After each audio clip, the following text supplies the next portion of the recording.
And I think that's one of the pieces where so many parents and so many of us raising kids in this culture feel like we're catching up, because the messages that we were taught when we were growing up, the purity messages, the wait until you get married to have sex messages, if we grew up in the church, they just don't have the same gravitas. They don't compel like they used to. And to be fair, I'm not sure they were that compelling back then either. I mean, I work with people my age and older who were just, neck deep in pornography and sexual sin. So I think that the concept, the vision of God's heart for sexuality, for what it means to be a man, what it means to be a woman, has been fading from our cultural narrative and our cultural view for a long time. Hello and welcome to The Naked Gospel, where we have conversations about sex, singleness, marriage, pornography, and everything in between. We bring on cultural thinkers, parents, important folk, and normal folk alike. I am your host, Shane O'Neill. If you're listening in, video versions of all of these episodes are available at YouTube, Proven Ministries. We have that below. If you're watching, you just rather listen in, then all of these episodes are available on every major podcast platform. Whether you're listening or watching, do subscribe and continue to track with us. Thank you for tuning in and enjoy the episode.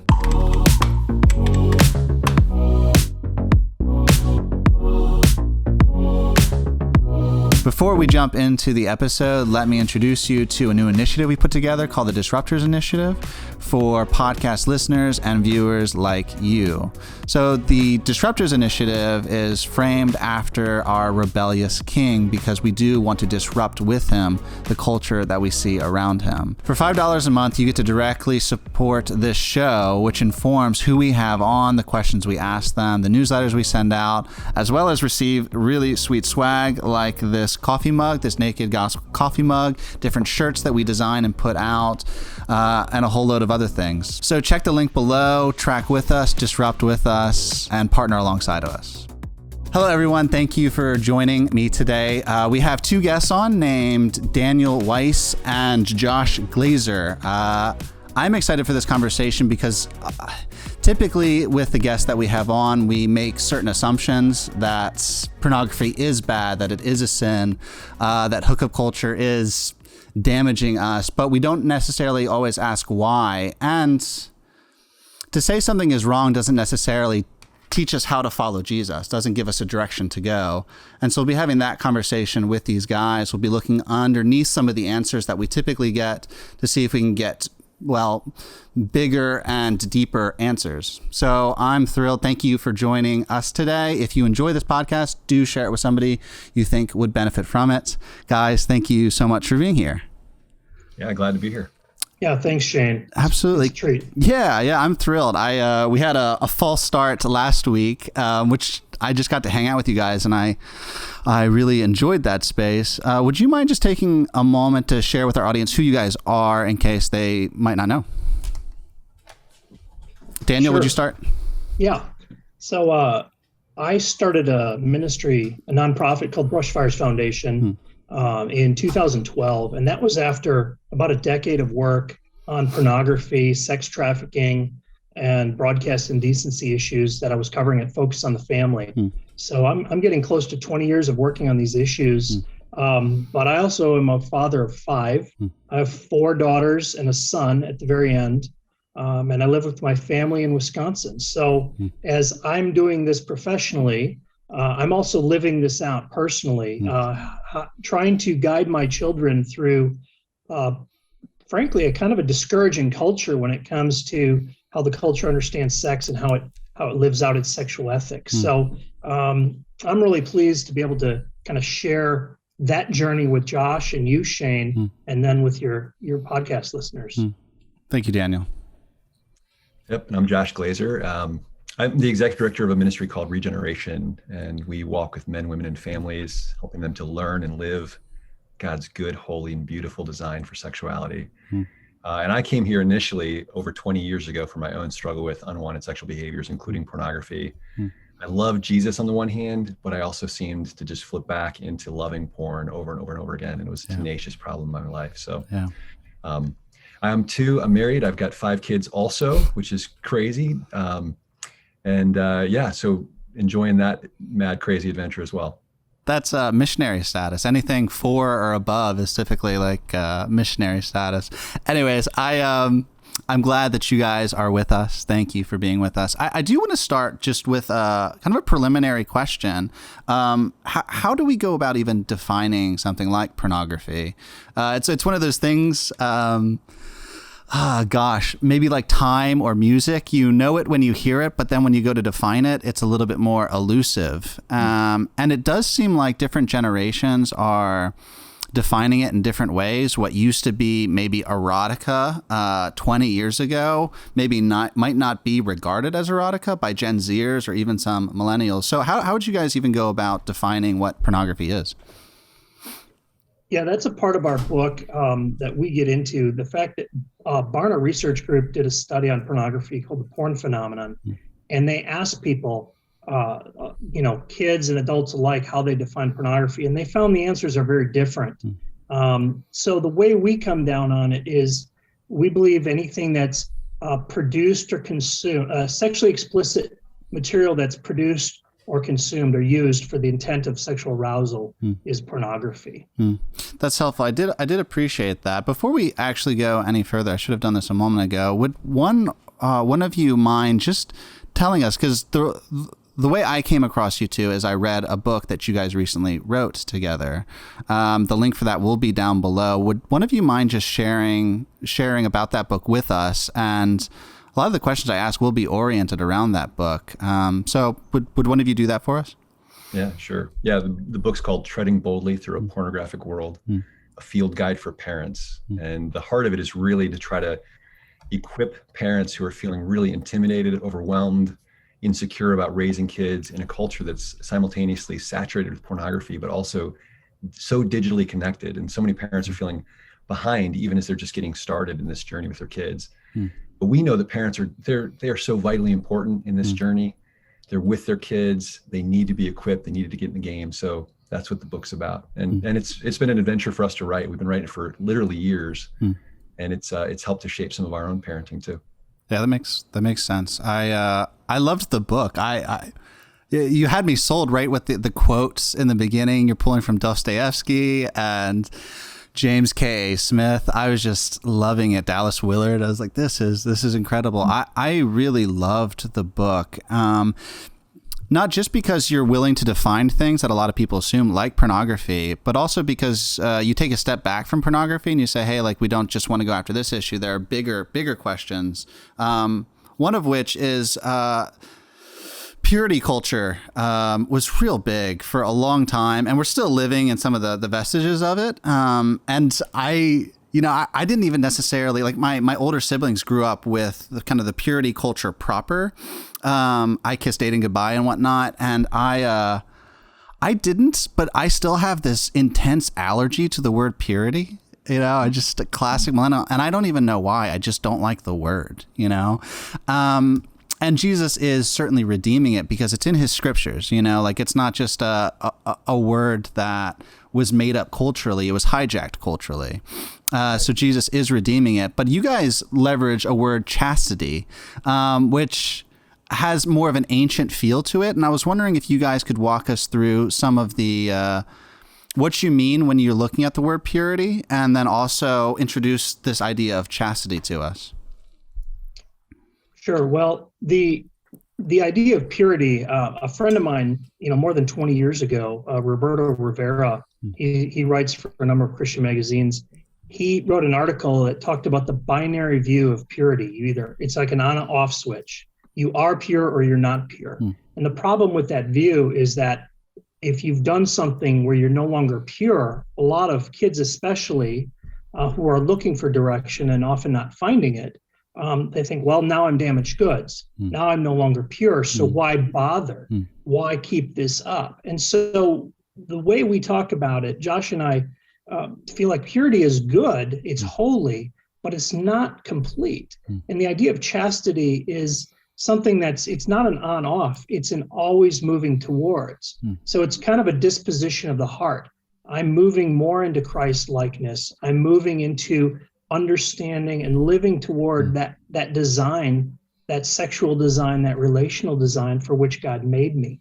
And so it's more of a process than a state of being. And we think that actually can help people in their journey in sexual wholeness and sexual integrity, because chastity isn't lost with a slip. Chastity isn't something you give up, and it's certainly not something you lose when you get married. If you were single, you still have to live chastely in your marriage, because that's respect and honor to your wife. So we like that word for a lot of reasons, and we know it's a little older, and hopefully we can revive it a bit, because the idea behind it is so powerful. Yeah, there's kind of an interesting resurgence of millennials and Gen Zers having an allergy to kind of the baby boomer generation and tradition there. But then we go back to the medieval stuff. There's like Anglicanism is on the rise, and a lot of Protestants are moving over to Catholicism, or at least even using language of liturgy. You pull from James K.A. Smith. So I think chastity really falls within that category. It's got some mystery to it, and it makes me curious. It makes me want to explore it. So I appreciated you guys leveraging that word. I do, Josh, did you have anything you wanted to say on that? Well, one example for some of your audience, even if they're not parents, would be their own journey towards sexual integrity. So like for me, part of my journey was I do this accumulation of days kind of thing. How many days was it since I looked at porn or masturbated or whatever? And yeah. At one point getting like to 6 months, which felt like forever. Yeah. And then having a sexual fall. Yeah. And feeling, and I know so many guys feel this way, like, now I got to start from the beginning. I got to start all over, as though I kind of slid all the way back down the mountain to square one. Yeah. Nothing could be further from the truth. And that's just such a tack to the enemy. Yeah. Reality is I traveled 6 months. I learned so much. So I think one of the questions that chastity asks in a moment like that, like purity culture, the way that people use the word purity kind of says, you got to start over, right. Good luck. Yes. And the way chastity approaches that is say, well, okay, so what does a man of God do from here? What's the next step? That's forward moving. It's a more robust vision for where we're going than just the on-off switch. Yeah, I would even say it's a resource for women as much as it might be for men. So I really loved that, and it pulls more from kind of virtue versus the kind of binary. And you guys use that word, and I really appreciated that. There's kind of an intuitive feel to the word purity, where it makes you feel like you're living in this binary reality of either I'm counting days of victory or I'm sinning, as opposed to Jesus seems pretty intentional when he invites us to follow him, that it is a journey. I know I've heard people react to the language of journey, but I think I would say we get it from Jesus. It's really an element of sanctification. I mean, we're walking out what this faith means in our everyday lives, including our sexuality. So whether you call it sanctification or journey or discipleship, I think that's really what we're getting to. Amen. It's a process of learning and growing and moving forward, and with our eyes fixed on Jesus, not on ourselves, not on our sin or our victory, but on Jesus. Let's touch on that. I want to. When it comes to, I did a podcast with Sean McDowell last week, and just saying his name makes me feel cool. But I did one with him, and I asked him this question. I'd be interested in y'all's response. I was speaking with a pastor recently, and the pastor, it's a big church, and he said we're not in Jerusalem anymore, but a lot of pastors are teaching sexual ethics like we are in Jerusalem, like there's a frame of reference, but we're in Corinth, we're in Athens. We can't just paint a negative vision, assuming that our audience knows the positive vision. We actually have to start with a positive vision. And so when it comes to, well, I'd love to hear y'all's thoughts on that. And two, if you think that's true, what does it look like to give our children, ourselves, our friends, a positive vision of sexual ethics, sexual integrity? Yeah, I think he's absolutely right. And I think that's one of the pieces where so many parents and so many of us raising kids in this culture feel like we're catching up. Because the messages that we were taught when we were growing up, the purity messages, the wait until you get married to have sex messages, if we grew up in the church, they just don't have the same gravitas. They don't compel like they used to. And to be fair, I'm not sure they were that compelling back then either. I mean, I work with people my age and older who were just, neck deep in pornography and sexual sin. So I think that the concept, the vision of God's heart for sexuality, for what it means to be a man, what it means to be a woman, has been fading from our cultural narrative and our cultural view for a long time. Maybe even going back to the beginning. But in any case, I think, now I spaced your question. I'm giving the preamble to the answer. Great. I totally spaced what you asked. No, it's okay. Yeah. Just how do we paint a positive vision? What does it look like to paint a positive vision? A lot of us know intuitively how to say don't or no or that's wrong, but what does it look like to actually, in a sense, you really do have to start with what is a biblical sexual ethic? Like, what is Jesus inviting us into? Why is this good? Why is this beautiful or mesmerizing? So yeah, that's another long-winded way of communicating the question. I hope that's helpful. Yeah, and I know Daniel's got a bunch of thoughts on this too, but the one place that I like to begin, I do think that there's value in the comparing and contrasting of what we typically look at in the culture as good and beautiful, and then maybe a more Christ-like version of what's good and beautiful. I mean, there is no greater manifestation of love that has ever existed or ever will than Jesus Christ, and his invitation is for us to grow into his likeness. So even before we were talking about what's the definition of pornography, I think that gets into kind of a technical, place where we're trying to define something. And really, I think that what the problem with that is that it can get kind of to this, well, we want permission to ... But the reason pornography is a problem is because of lust. And so if we can uphold and hold up kind of in front of ourselves, in front of our kids, in front of each other, what's the difference between lust and love? What's the difference between the world's version of love, which really is about make me happy, please me, make me feel good, as long as it's mutually consenting. If we've got consent, then as long as I feel good, you feel good, that's good. But Jesus teaches us something different. He calls us to lay down our lives for another person's good. And so I think the comparison between lust and love, I think that's beautiful. I think that's compelling. And so, like, even when I'm watching, TV shows with my kids, we'll have conversations about where did you see lust? Where did you see that kind of self-seeking version of love? And where did you see true love? And there are beautiful examples of both, I think, in a lot of popular music and literature and movies and shows. So, Daniel, what would you add? I know you've got things to say about it too. Well, yeah, and just as far as how you can do this, my wife and I started very young, just teaching our kids the appropriate terms for their body parts, or affirming their goodness as a girl or a boy when we're changing their diaper or giving them a bath. And then talking about the design of things, quite apart from sexuality. What is this made for? How do we use it? If you've got kids, they're going to find all the misuses for their toys and other things, pots and pans, whatever. And usually things go wrong. So those early lessons that have nothing to do with sexuality can lay the groundwork for how we understand sexuality, how we understand our body to work in God's plan. And I think Jesus, in a sense, did this. He was asked a question about divorce in Matthew 19. And he said, didn't you read from the beginning, God made them male and female? He reminded them of the beginning, what God created them for. And they persisted and they asked, he says, Moses gave you divorce because of the hardness of your hearts. In the beginning, it wasn't like this. It wasn't so. And I think Jesus is calling us all to go back to the beginning, this idea of being made in the image and likeness of God, specifically male and female, and specifically for a purpose, for that one flesh union. You don't have to be married. You don't have to be in sexual activity to reflect God's image and likeness. Single people do this all the time.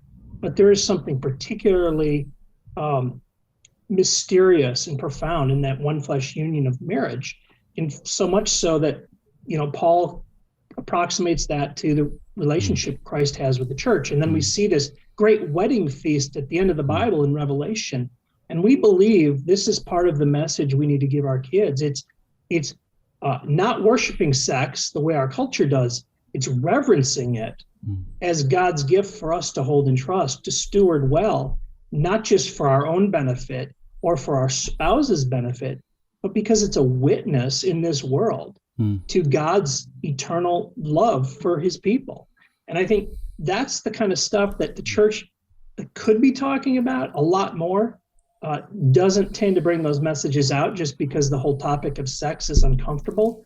I'd like to see these conversations normalized so they're not uncomfortable in any way, shape, or form. This is godly living, really.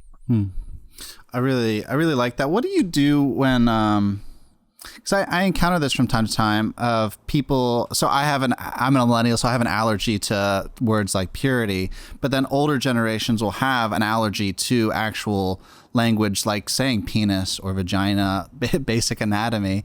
I mean, I came across this just recently where, an older woman was put off, and then going back and listening, realizing that the word penis was only used once, and she was saying, "Can you not use that as often?" And it's like, it was like once, and this is what we're talking about. And so there's this allergy from above. So what is it? I really like. So there's this woman named Kristen Jensen. She writes children's books. Are you familiar with her? Yeah. She's awesome. So she writes children's books when it comes to just basic integrity about physiology with parents and kids. She doesn't introduce terms, but it's just acknowledging good pictures and bad pictures. And I gave it to my sister for Christmas. And to hear her walking through the book with her 4-year-old is really remarkable because it's so proactive. It's not reactive. And it's so beautiful. So I think that's a lot of what you guys are talking about here. You had a chapter called Tending to Your Own Wounds. And I want to hear about that because they're kind of, I mean, there's an implicit power structure between parents and kids, like the parents teach the kids. So what does it look like for a parent to journey well with their kids, to be sanctified, to be discipled by Jesus along with their kids as they're trying to be preemptive and proactive about the wounds their children don't have, as well as the wounds that the parents might have inside of them? Yeah, that's a great point. And I think it does tie in well with the whole, like, do we call a penis or something else? Do we call a vagina or something else? Quick story. When my oldest daughter was in elementary school, she came home one day, and she was really upset. And as we asked her about it, one thing she said, "There's this kid at school that will not call me my real name. They keep calling me by this name that sounds like mine. I keep correcting them, but they won't call me by my real name." And I found myself getting really, really pissed off. And I remember literally driving to work the next day, imagining myself, I mean, this is crazy. You're going to know how crazy I am. Nobody's going to buy the book after this. Imagining myself, like, if I could magically make myself a first grader and go kick that kid's butt, I would do it. And I was like, hold on, like, what is going on in me? I mean, this is what's happening. And as I spent time with the Lord about it, I was like, this is tapping into the way that people made fun of my name. I mean, I remember a specific occasion where, like, somebody called said, Josh is a dog's name, huh? Wow. And I was like, Lord, you gotta speak, you gotta move, because I am not approaching this as a parent right now. I'm approaching this as a first grader who wants to have vengeance on another first grader. So I think, and that's just a light example, I think, really. But when we look at the whole area of sex, our baggage it follows us into adulthood. And so whether it's our own exposure to pornography, whether it's things that were done to us as children, things that weren't our fault, but things that were sexual in nature. If you got things from your past that you kind of say, well, yeah, that was weird. Like, that's the kind of stuff. If you have issues in your marriage, if you're married and you've got issues with your spouse, where, we talk to a lot of married couples who one of the spouses is addicted to pornography, or the couple's not having sex at all. I mean, that stuff is, your kids don't need to know all that stuff from the get-go. But they're going to be impacted by it because you won't be as winsome and as able to kind of move around whatever they're dealing with. I mean, you can kind of imagine, like, there'll be these holes in the floor that you're going to be trying to avoid, and they won't understand why you're trying to avoid them. And God forbid they're near that hole, you're going to end up stepping further away from your kid in some places where they may need you.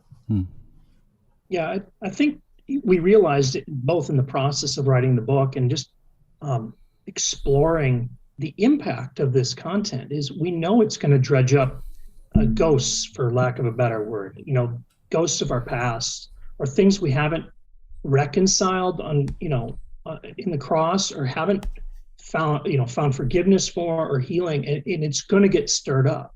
You can't read the book without, we know it's going to stir things up for people. And our review team said this, and since then, people who've been reading advanced copies have said this as well. So what we're trying to do is let people know it's okay. This is because God loves you. Jesus doesn't just love your kid. Jesus loves you this much. Amen. And Jesus wants to walk with you. And as you're walking with your child, you don't just set it aside. I mean, if things are coming up that you need to deal with, we want you to. Jesus wants you to. But you can't avoid walking with your child the whole time while you're dealing with this. So we just try and give some guidance about these things will come up and here's what to do with them. And, hopefully, we said this isn't just a book about porn for kids and guiding kids. It's really about a family dynamic and how we're walking toward the Lord and with the Lord as a community in our family. Yeah, I felt like it was, this might be a little bit too niche, but I felt like it was a really good kind of development off of Andy Crouch's TechWise family. I don't know if you guys are familiar with that, but you guys really, really lay out resources in beautiful ways and even defining terms, because I once heard someone say that naming is meaning making. And Josh, you just went into that in your own way of like how you were named in a particular way as a child and that was haunting you. You just didn't know it. We assume that, like our lack of awareness means that something's not afflicting us, but we carry these things around inside our bodies. We carry these memories, whether we're conscious of them or not.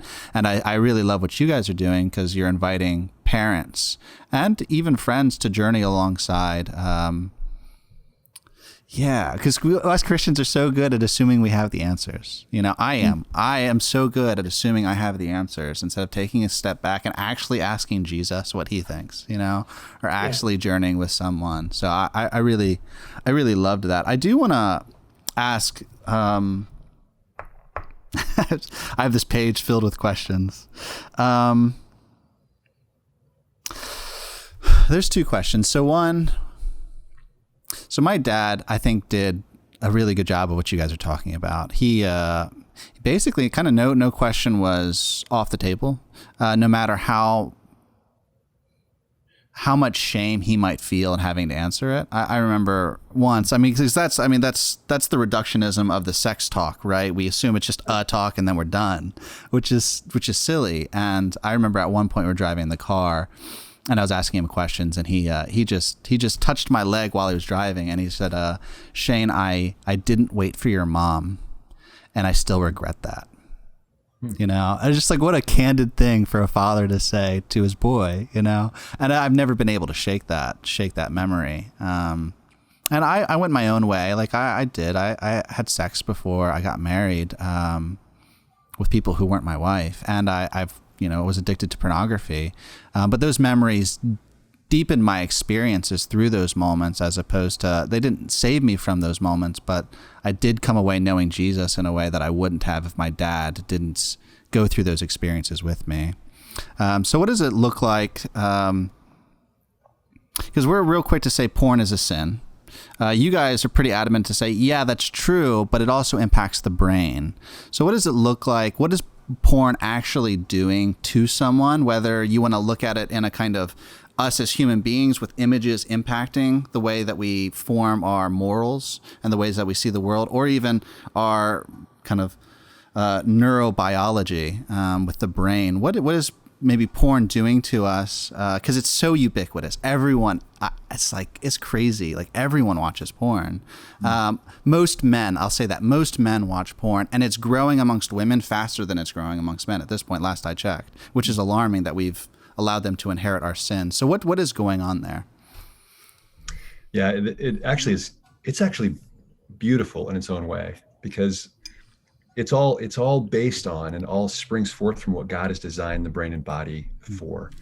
And so this is the brain chemistry for dummies version of how this all works. And we go into more detail in the book, but by God's design, when a husband and wife come together in that sexual union, there are chemicals released in the brain that impact the body, and we feel it. I mean, we do experience it bodily. So there's serotonin release, there's oxytocin, there's norepinephrine, there's dopamine, and all these things create this environment in the marriage bed. So this is how God wanted it, where the husband and wife, the worries from the day would kind of fade away. The husband and the wife would see each other and would bond, literally bond with each other. And then over time, as they continue to be faithful to each other, when they have stressors or difficulties or long for communion or long for company or whatever, their brains would be formed to think about the other, to want to move towards the other person and to be there for each other. So actually sex within God's design is actually meant to reinforce the covenant that husband and wife make to each other. That's really good, Josh.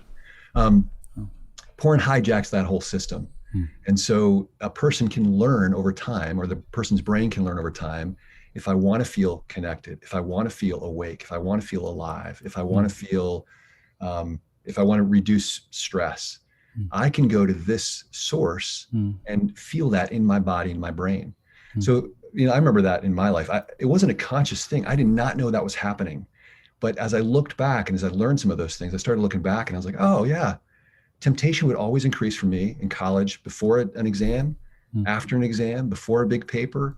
I remember, one of my last season of finals, getting done with finals, and then going on this binge of looking for porn. Yeah. And I was like, oh, that's what was happening. My brain had just been habituated to learn to do that.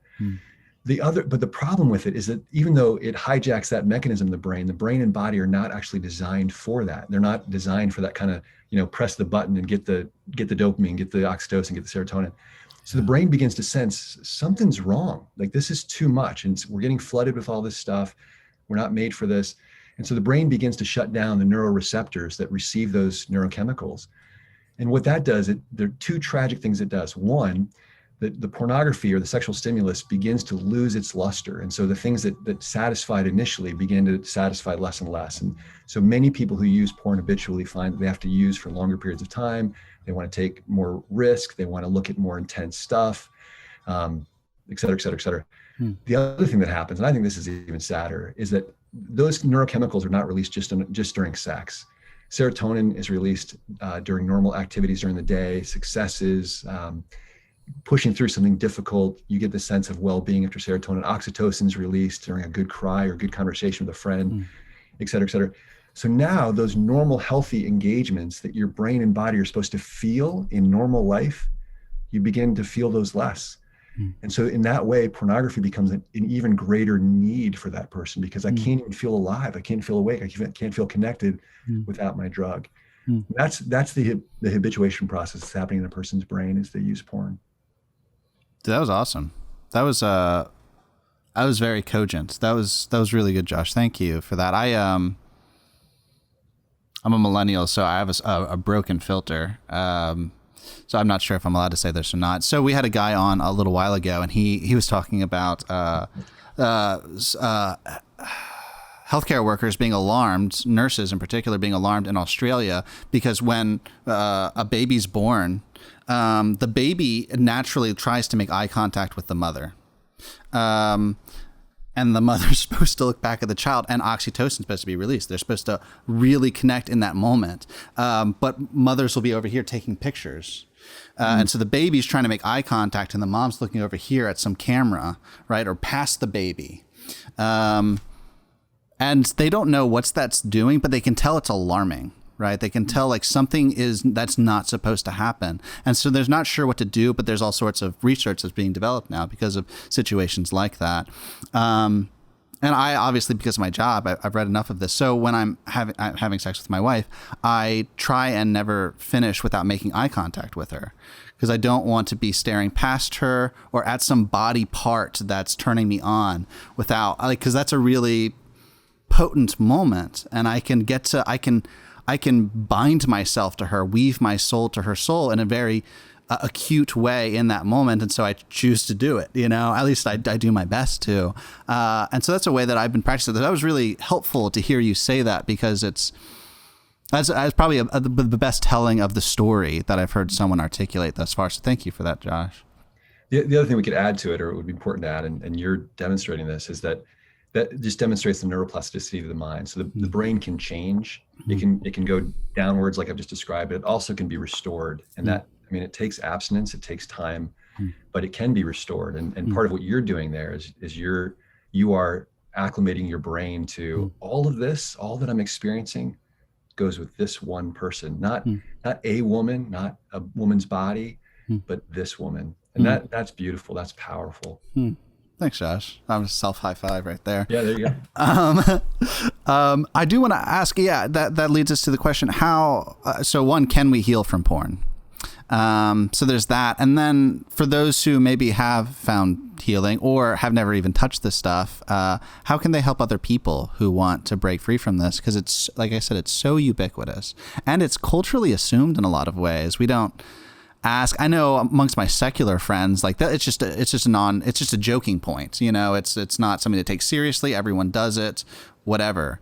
So one, somebody who wants to get out of this stuff, because there's nothing worse than being in the situation you were talking about earlier, Josh, of loving Jesus and then finding yourself binging porn. There's nothing worse than that. It'll make you question your salvation. It'll make you question all of your relationships. It'll make you question life at certain points. So what does it look like? Can we heal? And what does it look like to help other people heal? You know, there are programs out there that are dedicated to helping retrain the brain, like Josh was saying, neuroplasticity, and kind of rehabituating the brain to healthier pursuits and away from these negative pursuits. And Josh can speak to that a little bit, but one point stands out. There was a fascinating book I read a few years ago called Chasing the Scream. And this author, Johann Hari, was researching drug addiction around the world. And he came to the conclusion, and he said, the opposite of addiction is not sobriety. The opposite of addiction is community. And in the context of the book, in what we've seen with sexual brokenness and relational brokenness, people heal in community. That's one of the hardest things to do, is to open up and share your struggle with somebody. But what I've found, what so many other people have found in that process, is you find acceptance, and you find that all the negative, horrible things you think about yourselves aren't shared by others. They see you with Jesus' eyes. They see you with the love of God, and they can communicate that to you in a way that you can't just naturally get from praying or thinking about God or reading the Bible more. So we believe, community is a huge part of this, not only for personal healing, but really just walking through this very hypersexualized world. We find strength in our relationships with other people. And I think in that sense, to use another kind of archaic word, it's incarnational. I mean, healing needs to be incarnation. It's not informational. It needs to be lived out in the body. And it needs to be, that support, whether you've struggled with this or not. The support is not read this book and talk to me later. It's how can I walk with you? How can I pray with you? Can I put my hand on you and affirm you as a person? And I think, we're getting better at that in kind of recovery communities and in the church. But I think we have a long way to go. There's just such beauty in walking through brokenness together with other people. Yeah, well said. Well said. What comes to mind for me with the question, can you heal? I think it was Augustine, and I'm going to paraphrase because I don't remember exactly what he says, but something to the effect of a person whose desire is out of control is less lost than a person who has cut off their own desire, that no longer has desire. And he's obviously, I think, comparing and contrasting maybe the Pharisees or some of the leaders, the religious leaders of Jesus' day, with some of the immoral people, the drunkards, the sexually immoral. What he means by that is that desire ultimately is meant to point us to God. And even our desire for sex, even our desire for porn, is just a twisted desire that really is created by God. It's hijacked too, and it's created by God for God. I've been really kind of meditating for a long time on 1 Corinthians 6. There's a specific passage where Paul says that he's talking about sexual immorality, and he says, the body is not made for sexual immorality. It's made for the Lord, and the Lord for the body. Amen. And I'm still marveling about that, trying to wrap my own brain around it. But I know in my experience and so many people's experiences, part of what enraptures us about porn is that it feels right. It feels like this is what I've been looking for. And so Paul's statement there is almost like a foreign, like, wait, if I'm not made for that and it feels so good, then what am I made for? And I think in a lot of Christianity, it's come across that we're kind of like, well, you're just made for stoicism, or you're made to feel nothing, or you're made to like just resist and grin and bear it. That may be a part of the journey, but that's not healing. That's not restoration. That's that may be moving through the desert, but you're made for the promised land. So anyway, all that to say, I think there's something in there maybe of God's heart for that question. And, is healing possible? Can we really be free? I think there's a resounding yes from heaven to that. Yes. And not just free from that, but free for God, free for love, free for life that you really desire. So, and to pivot off that, I mean, this will piggyback a little bit at what Daniel said, but you asked the question, how do we help others? So if it's a parent trying to help a kid, or if it's a friend trying to help a friend, I think one of the things that a lot of people in Christian circles wrestle with is that idea of, I'm going to give you the right answer, or I'm going to tell you how to be more disciplined, or we're going to figure out some accountability ways to just remove all temptation from you. And I think what that does for a lot of people is it leaves them feeling like, okay, all right, I got to perform better. But deep down inside, I think what most people are looking for in pornography is not, do I perform well enough? I think most people are looking for, deep down inside, am I worthwhile? Because the message of pornography, the hijacked message of pornography, because it's the message of the naked body. When a spouse gives their naked body to their spouse, the message is, what I see in you is worth all of me. I give all of myself to you. And that's what nakedness is meant to communicate. And it's meant to affirm the worth and value. And I think that's what Adam and Eve were meant to experience in the garden. So pornography hijacks that message, speaks something deep to us. And so if the message that we in the church give to each other, wrestling with porn, or to our kids, is you got to do this, this, and this, I think it can just reaffirm, like, yeah, you're right, I'm not worth that much until I can do better. I got to do better. So one of the things we advocate in the book is gentleness and kindness in the process, looking for small wins, or another way of saying that, a biblical way of saying it, is look for first fruits. Like, where do you see that there's already fruit coming? So if somebody is, for example, you mentioned your non-Christian friends who are not troubled by porn, but if there is a place where a person's troubled, like, I don't like what this is doing to me, or I don't want to do this.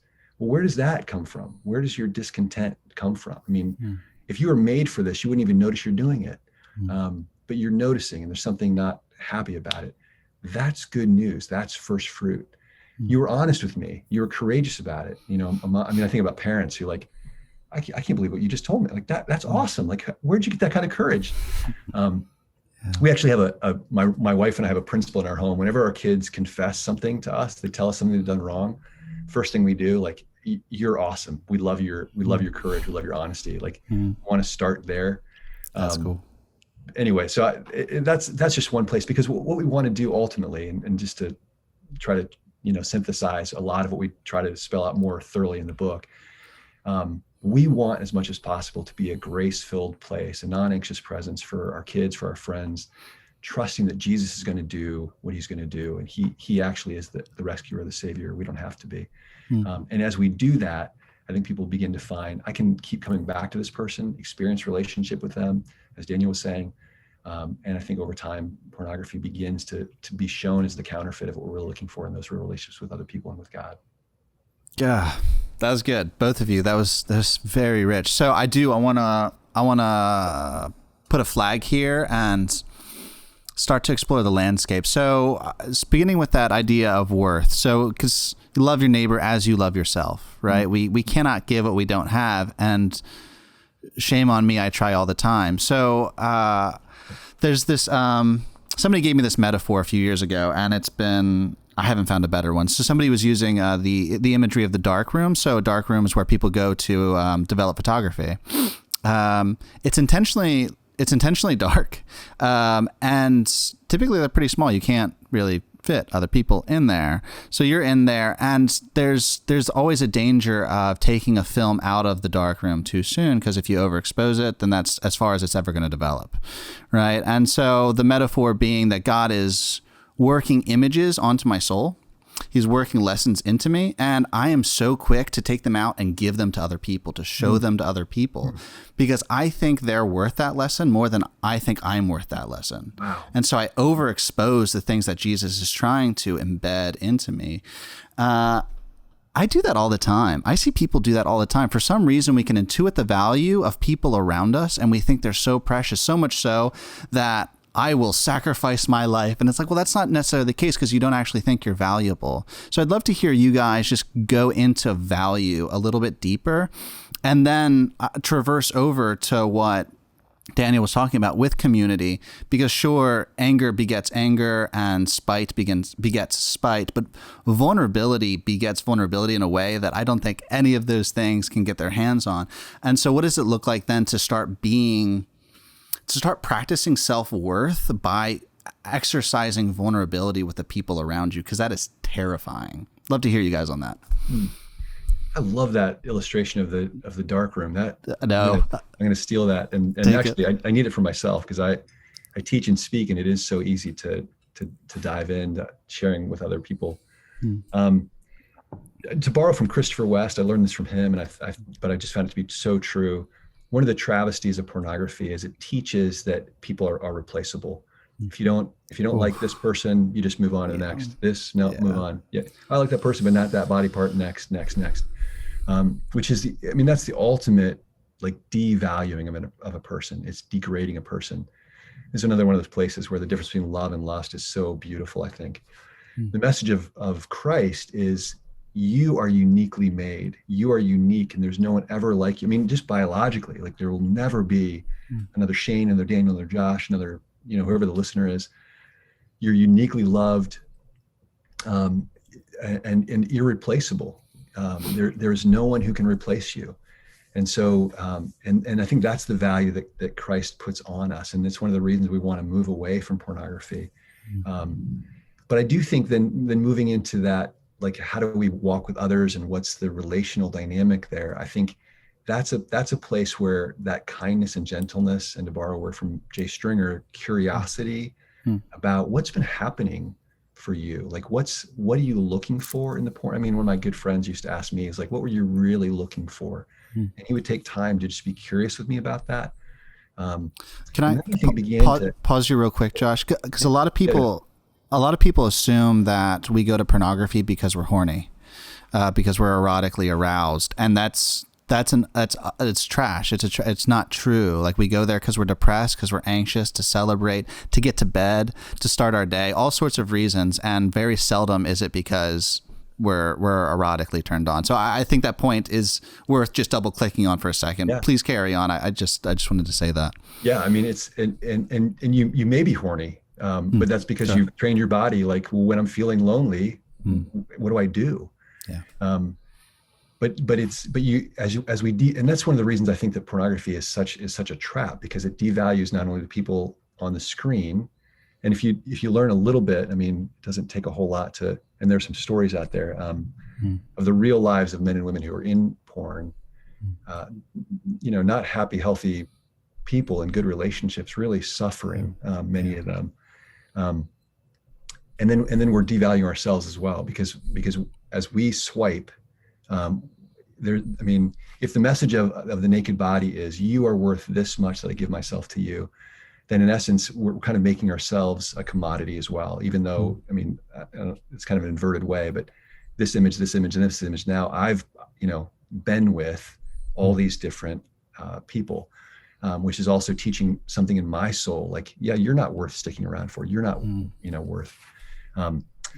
So where was I with that? So yeah, I think that curiosity with deep friends, allies, mentors who can really help us to be curious about our stories, begin and help us to answer that question. What am I really looking for?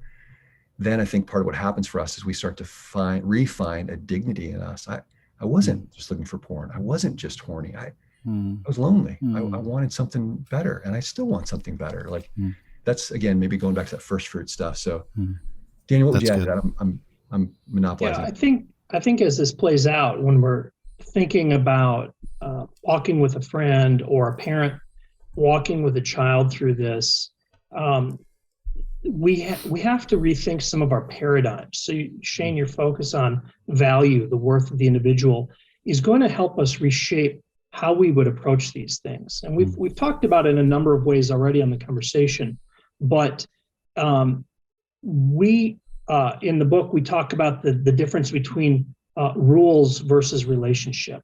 So enforcing rules versus building relationship or cultivating relationship. And that's really what's more important here. Is it right behavior, or is it guiding and helping your child grow in virtue and in Christ likeness? So it's a lot easier to say, these are the rules, follow them, and you kind of shut down the conversation. It's a top-down heavy approach. Yeah. It's an authoritative or authoritarian approach, but it's not a relational approach. And so it ends up that our rules can inadvertently, I don't think parents know this or realize it's happening, but we understand that our rules are more important than our kids.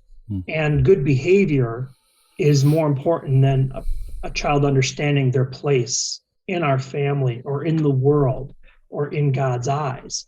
And so I think that focus on the value and the worth of the person can help just in some ways subtly, but in some ways very profoundly change the way we approach these topics, whether with friends or with our kids. Yeah, that's good. I say this more often than I should. It shows how not clever I am, but I'm so glad this is recorded so I can go back and listen through this, because this is so helpful. I would love to hear, Daniel, you framed an answer earlier by saying there are a lot of really good programs and a lot of really good systems and ministries out there that engage freedom in this area. When it comes to just we'll just say kind of lay people resources, you've brought up community, vulnerability, and in part, although you guys haven't said it explicitly, kind of just self-awareness. Sometimes knowing what's going on with your brain can actually start to give you some ownership over it. You can start to exercise self-dominion, which I think is a very holy thing. What other, I would love to hear. This might be a good way of saying the question. Somebody finishes reading your book, and they are struggling with pornography. What would you want them to come away knowing? Right? Like, what kind of resources specifically, like what really motivated you guys to write this book? Because there's something you're really trying to give. What kind of walk away do you want somebody walking away with who has read this book? So for the parents who read the book, and the book is primarily written to parents, and so our heart is really that they would feel encouraged and a bit more equipped and certainly more emboldened to get into this stuff with their kids, imperfectly, but involved, invested over time, and then to be inviting others into that journey with them, because there are so many other parents. It's not just them, even though it might feel like just them, who would really both be good allies to them, but who also need some of that support, encouragement, emboldening too. If there happens to be somebody who's reading the book and they're just like, man, this is an issue for me. The other thing that we haven't mentioned that I think is just and it's been embedded in some of the things we've talked about, is just the value of confession. Speaking the plain truth about what we've done. And talking about value, there are so many ways that confession feels like an admission of our worthlessness. Yeah. But we really want to encourage, and this is true for parents with their kids too, we really want to encourage confession is not an admission or acknowledgement of my worthlessness. We confess because we want to separate ourselves from that which we've done that is really, if I put it this way, beneath us. This is not what I was made for, and I don't want to hold this as a secret, kind of, getting in bed with this thing anymore by myself. Instead, I want to bring it into the light of community so that I can be free from it and walk as the man or woman, young man or young woman that I'm designed to be. And I think just to add to that, whether the person is a parent working with a child and themselves, or if it's someone who doesn't have children yet reading the book, we want them to understand there's such a larger story that's at play in the world. And that larger story, that larger vision of what God has created us for, who God calls us to be through Christ and enables us to become through Christ. And it's far more beautiful.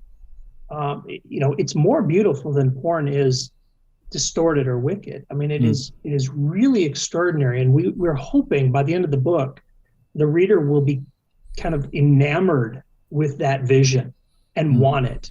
Like you said, it makes me want more. We want families and parents and kids and individuals to want more of the good that God has created us for. So that's why we say treading boldly, because ours is a message of hope. It's not one of despair. I mean, there's tremendous hope in all of this. And we're just, I think Josh and I are both really excited that we just had an opportunity to do this and to share this message with others. Really like that, guys. I and this will be the last question we start with before we start to close down. I was listening to a conversation between Christopher West and Matt Fradd pretty recently, and so Matt articulated something that I've been in this place intuitively. I've known it, but I haven't been able to say it. But he said it for me. And so I want to ask you this question, because Matt showed me that I really don't have much hope when it comes to, I guess, some kind of revival or renaissance of Christian sexual ethics in the West. When I look at my friends around me, when I look at the abuse and the Me Too and the Church Too and the Ravi Zacharias scandal, like all sorts of stuff. It's so much stuff. And it's hard for me to know how to steward hope. One, and I guess maybe this is your situation. I have no idea, because Matt was pretty upfront with Christopher West, which was cool. He said, "I really don't have much hope. I think eventually it'll all just burn." And I was like, "Wow, that's a big thing to acknowledge and to say." What kind of hope do you guys have? You're writing this book, you have certain hopes for it. When you look at millennials and Gen Zers and the world around you, the Western world in particular, what kind of hope do you have? If you have hope, what does it look like to steward hope? How can we steward hope? Well, you mentioned living in Corinth at the beginning of our conversation. And if we just had a summit conference event in San Antonio a couple months ago, and one of our plenary speakers wrote a book on the sexual ethics of the Roman world. And so you have to understand, the church was birthed into a culture remarkably similar to our own, if not more licentious, more sexually violent, and more perverse than ours. And this is how Christians went out into the world. They went into this Roman culture all around the Mediterranean, and they had a different message. There was a message of hope. It was a message of holiness, God reclaiming the body. There were very few prohibitions for the early church. It was don't eat food sacrificed to idols and don't have sexual morality. Like, it was a huge witness. In fact, the sexual morality of Christians historically was threatening to the Roman culture, because they weren't living like the Romans expected everyone to live. And so the church grew precisely because of this witness. And it was all the people that were ground up and spit out of this sexually idolatrous machine, people that were sexually abused, slaves, children, men and women alike. And the church said, "You are God's beloved." And they taught people how to reclaim that identity and that value. And I think you could easily see the culture is going to shambles, but I think the Holy Spirit has other things in mind. I think the Holy Spirit can still call Christians to be a powerful witness in this world. I think we're getting to the place now where our witness might actually stand out from the culture. And for so many decades, it really hasn't. So there are tremendous opportunities here for Christians to live out their calling, to live out their faith, whether single or married, whether they have kids or not, we can all witness that value of the human person, male and female. We can witness what sexuality is and what it isn't. And I think there are many, many people that are being severely wounded by this culture who, if we can show it to them, will begin to see a better way. Amen, Daniel. And I'd say for me, I do wrestle with hope. And I do find times where I feel a sense of, it's, we're going to fall apart. We're just going to fall apart. But the thing I've been learning to do is the thing I've been recognizing is my hope dwindles in proportion to where I'm looking. And so what I'm learning to do is to look at the crucified and resurrected one. Amen. Because even if it does go to shambles, why is that the period I would put on the sentence? Why would that be the end? It might go to shambles. But I'm following, I'm seeking to follow at least a man who went down to death and rose from the dead. And I find when I take my eyes off of the other stuff and focus on him, my hope is restored a bit. I still have to wrestle for it. I still have to hold on to it. This book is for parents, and we wrestled even as we wrote, like how much can we promise? I mean, this is not a book that says if you do A, B, and C, your kids are going to, that's good, turn out a certain way. Yeah, that's not a promise we can give. But with some of the language we use is, this is our kid's best shot. And even Shane, as you were sharing before about your dad's honesty and his openness to you, and some of maybe the seeds that he planted. That is what this book is about. Because so often what we do as parents is we actually try to parent our kids in such a way that they won't need a savior, that they won't need death and resurrection. But the journey of the Christian is not one from, happiness to happiness. I mean, we take up our cross, we follow. I mean, we do experience deaths in this world, and our kids will struggle. We will struggle, but we do have a greater hope. And so, you could probably even hear it in my answer. I have hope, and I wrestle with hope. But I think ultimately that's one of the reasons we wrote this book, because we do believe, Lord, help us in our unbelief. We believe there's hope. Amen. I like that. We aren't monolithic entities. We are always a mixed bag of emotions and motives. Anyway. Yeah. Yeah, and I like that. I like that God sees everything all the time, and he's still the God of all hope. And I think that's a heck of an answer, and I think it's I think it's human, so it's good. Guys, thank you. I've enjoyed this so much. We always end with, how can people be tracking with you? So we will have links down below for your book, but if people want to tap into your ministries or whatever, how can people track with you? And then how can people be praying for you? Daniel, can we start with you? Sure. Well, we have a book page. It's at treadingboldly.com, and you can get information about the book and learn a little bit more about it. We each have our own websites where we write and do blogging and things. Mine is faithfilled.family. That's where I do my personal writing. And so people can connect with me there, send comments or thoughts. But for prayer, Josh and we took several years writing this book, in part because it forced both of us to reconsider some things we were doing in our parenting. And we both struggled with personal issues through it. So, this is an area of spiritual warfare. I would just ask for prayer covering for the work we're doing, both, with the book, and then we each run Christian ministries dealing with sexual brokenness and sexual wholeness.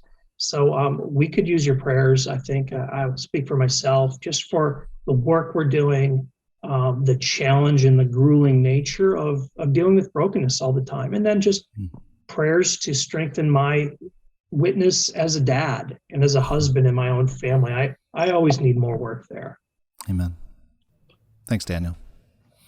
Yeah, and people can find me at joshglaser.com. Glaser with an S, Glaser, joshglaser.com. I actually do more of my writing, and we have a podcast at regenerationministries.org as well. But as far as prayer, man, this is going to sound cliche, I think, but maybe especially because we've got a book coming out. I'm a guy. I wrestle with ego. Yeah. It's easy. Sadly, it's easy for me to turn my attention towards, so what do people think of me? What do people think of this book? And so you guys hear that? Yeah. Was that your stomach? That's the thunder outside. Yeah, that's God saying, don't focus on that. But I'd love prayer, just that my eyes would be set on Christ, this kind of singleness of devotion to him. So many times in the writing process for this book, I just fell on my knees and was like, Lord, we give it back to you. We both did. And this is not about us. We're gonna offer fish and loaves, and if it feeds a family, fantastic. If it feeds more, fantastic. But that's good. Like we were talking about with worth, this is not where our worth comes from. But yeah, so love prayer for that. You guys are awesome. I really loved this conversation. I find myself actually walking away with a solid measure of affection for you both. Thank you for being on. Thank you for hanging out with us at the Naked Gospel. Really appreciate what you guys have built together, and just for spending time with us. So thank you. The feeling's mutual. This has been great. So let's have a coffee or beer sometime. That'd be sweet. Fun. Yeah, just thank you for going deep. That's not always the case with these programs, and you really you're tackling it. You're going for the root. So it's been a pleasure to be here. Thanks, guys. Yeah, I hope it happens again. Third time's a charm, although this time has worked out just fine. So really, really delighted to have you both on. Folks, thank you for joining us. We will have all of the links down below that they mentioned, as well as their bios. I would encourage you to check out their ministries and their work, because they don't just have kind of long-term projects. They also have, they blog regularly, they're writing regularly, and I think their voices are, they're helping me, if that matters. So I would encourage you to check it out. I hope that this has been a beneficial conversation for you. It's been helpful for me to look at everything from defining pornography, to looking at technology, to looking at resources that Jesus died to give us, like family and vulnerability, and ways to combat shame and self-worth. What does it look like to actually see ourselves the way Jesus sees us? I need constant help to reimagine answers to that question. So I hope that this has been beneficial for you. Daniel and Josh has helped us just navigate through all that stuff. So do check out their resources. And if you think this would be beneficial for somebody that you know, please share with them. Thankful for you guys, and we will catch you next time on The Naked Gospel.